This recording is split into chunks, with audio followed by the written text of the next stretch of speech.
filmlerinden çaldığımız şu koca kafalı oyuncak tekerleme söyleyip döndüğünde birinizi hareket ederken görürse o kişi eleniyor. Eleniyor diyorum.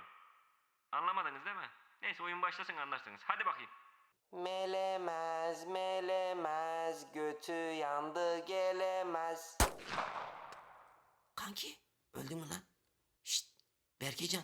Çekmeceden kalktı tren, koca kıçında yaptı fren. Benimle laf yarışına giren, ya ibnedir ya göt veren.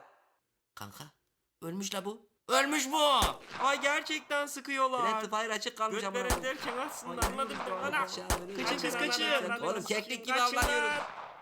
Bedirhan bakma bana bakma. Ayağa kalk koş oğlum. Bu olay Güney Kore dizisinden çıktı. Adamlar üzerimizde hentai çekiyor amına koyayım. 2 oda 1 soba, kambur götlü Mustafa.